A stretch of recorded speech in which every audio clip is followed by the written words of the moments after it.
చంద్రబాబు నాయుడికి రక్తంలోనే కలిసిపోయి ఉన్నటువంటి వంశం అతనిది. వాడుకోవటం, వదిలేయటం, వాడుకోవటం, వెన్నుపోటు పడవటం, వాడుకోవటం, ఎంత నీచానికైనా దిగజారటం చంద్రబాబు నాయుడికి వెన్నతో పెట్టినట్టు విద్య. అతని నార అనేటువంటి ఆ రక్తంలోనే అణువణువు ప్రవహిస్తూ ఉంటుంది. నిన్న 74 సంవత్సరాల వయసు వచ్చి 14 సంవత్సరాలు ముఖ్యమంత్రిగా, 10 సంవత్సరాలు ప్రతిపక్ష నాయకుడిగా పనిచేసినటువంటి వ్యక్తి మతాల గురించి, కులాల గురించి మాట్లాడుతూ ముఖ్యమంత్రి క్రిస్టియన్, అదేవిధంగా home minister Christian, DGP Christian, SP Christian అని చెప్పి చెబుతున్నాడు.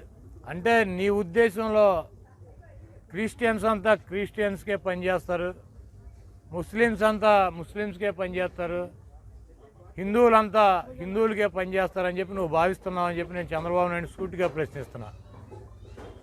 చంద్రబాబు నాయుడు ఉద్దేశం ఏంటంటే అతను ఒక కులానికి సంబంధించినటువంటి వ్యక్తి కాబట్టి ఆ కులాన్ని బాగు చేయడానికి నేను అమరావతిలో రాజధాని పెట్టా కాబట్టి ఈ ప్రాంతంలో మా వాళ్ళందరినీ కూడా నా కులానికి సంబంధించినటువంటి అన్ని రంగాల్లో ఉన్నటువంటి ప్రముఖుల్ని తీసుకొచ్చి ఆస్తులు కొనిపెట్టాను కాబట్టి వీళ్ళందరూ కోటాను కోట్లు సంపాదించుకుంటానికి అవకాశం ఇచ్చాను కాబట్టి నాకు మళ్ళీనే అందరూ కూడా తప్పుడు మార్గాల్లో ప్రయాణం చేస్తారు.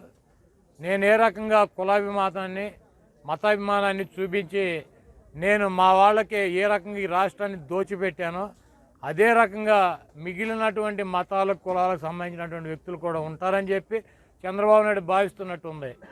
ఒకసారి ఐఏఎస్ కావచ్చు, ఐపీఎస్లు కావచ్చు, ప్రజాప్రతినిధులు కావచ్చు, ముఖ్యమంత్రి కావచ్చు, మంత్రులు కావచ్చు, శాసనసభ్యులు కావచ్చు, మనము చాలా స్పష్టంగా ప్రమాణం చేస్తాం.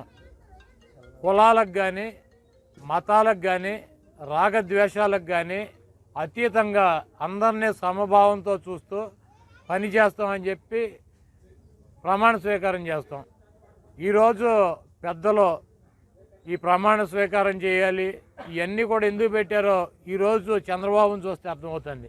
ఇటువంటి నీచులు, నికృష్టులు 14 సంవత్సరాలు ముఖ్యమంత్రిగా, 10 సంవత్సరాల పైన ప్రతిపక్ష నాయకుడిగా ఒక రాజకీయ పార్టీని నడపడానికి అవకాశం కల్పించింది ఈ రాష్ట్రంలో ఉన్నటువంటి హిందువులు. ఒక్క హిందువులే కాదు, అతనికి ఈ రాష్ట్రంలో ఉన్నటువంటి క్రిస్టియన్స్, ముస్లిమ్స్, హిందువులు, అన్ని కులాలు, అన్ని మతాలు, అన్ని వర్గాలు ఓటేసి ఆదరిస్తేనే చంద్రబాబు నాయుడు ఈరోజు ఈ స్థానంలో ఉన్నాడు. ఈరోజు వాళ్ళతో పని అయిపోయింది. నాకు హిందువులు మెజారిటీ ఉన్నారు, వీళ్ళందరినీ జగన్మోహన్ రెడ్డి గారి మీద రెచ్చగొట్టాలి, ఈ రెచ్చగొట్టి ఈ ఓటు నేను సంపాదిస్తే మళ్ళీ ముఖ్యమంత్రి అవుతాను, నాకు ఎవడూ అవసరం లేదన్నటువంటి భావంతో అంత వయసు వచ్చి బుద్ధి లేకుండా మాట్లాడుతున్నటువంటి చంద్రబాబుని ఈ రాష్ట్ర ప్రజలు గమనించాలి. ఉచ్చము నీచము లేనటువంటి దేవుడు లాంటి ఎన్టీ రామారావుకి, పిల్లనిచ్చినటువంటి ఎన్టీ రామారావుకి, దేవుడి రూపంలో ఉన్నటువంటి ఎన్టీ రామారావుకి వెన్నుపోటు పడిచి ఆయన్ని మెడపట్టి సస్పెండ్ చేసి బయటికి గెంటి పార్టీలోంచి ఆయన పార్టీని లాక్కుని ముఖ్యమంత్రి పదవిని లాక్కుని ఆయన చావుకు కారణమైనటువంటి ఈ చంద్రబాబు నాయుడు చిత్తకత్తి కుక్కలు అంటాడు. ఇతను హిందువు కాదు, క్రిస్టియన్ కాదు, ముస్లిం కాదు, అసలు ఇతను మనిషే కాదు. ఇతను చిత్తకత్తి కుక్కలు అంటాడు. ఏ టైములో ఏ అవసరం ఉంటే వాళ్ళ వెనకాల సొంగ కార్చుకుంటా తిరిగేటువంటి చిత్తకత్తి కుక్క లాంటి వాడు చంద్రబాబు. అతను కులం లేదు, అతనికి మతం లేదు, అతనికి అధికార దాహంతో 74 ఏళ్ల వయసు వచ్చిన సావటానికి సిద్ధంగా ఉన్నా కూడా ఇంకా ఈ రాష్ట్రంలో కులాలని, మతాలని రెచ్చగొట్టి ప్రజలను ఇబ్బంది కలిగించాల్సి చూస్తున్నటువంటి ఈ దుర్మార్గుడిని భూస్థాపితం చేసి రాజకీయంగా ఆ పార్టీలోంచి ఇక్కడ ఎన్టీ రామారావుని ద్రోహం చేసినటువంటి ఈ ద్రోహిని తన్ని ఈ పార్టీలోంచి, ఈ రాష్ట్రం నుంచి తరిమేయాల్సినటువంటి అవసరం ఈ రాష్ట్ర ప్రజలకు ఉందని చెప్పి తెలియజేస్తున్నా. లోకేష్ గారు జగన్ గారికి వార్నింగ్ ఇస్తున్నారు. తప్పకుండా జగన్ రెడ్డి మా టీడీపీ కార్యకర్తల మీద మీ దౌర్జన్యాలు ఊరుకున్నాక మేము కానీ రెచ్చిపోతే మీరు ఉండరని చెప్తున్నారు. లోకేష్ అనేవాడిని పప్పునాయుడు అంటారు. ఆడి బాబు వల్లే ఏం కావాలి జగన్మోహన్ రెడ్డి గారిని చేయటం. జగన్మోహన్ రెడ్డి గారు అనేవాడు ఒక వ్యక్తి కాదు. వైఎస్ జగన్మోహన్ రెడ్డి అంటే ఒక పేరు, ఒక వ్యక్తి అనుకున్నాడు. వైఎస్ జగన్మోహన్ రెడ్డి గారు అంటే ఒక వ్యవస్థ. వైఎస్ జగన్మోహన్ రెడ్డి గారు అంటే ఒక శక్తి.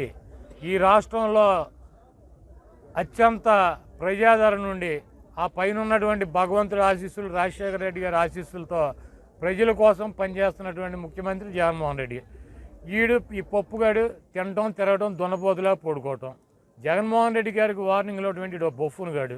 నేను గతంలో కూడా చెప్పా, ఆయన పెట్టినటువంటి అభ్యర్థి చేతిలో మంగళగిరిలో ఓడిపోయినట్టు చిన్న మిడత ఈ లోకేష్.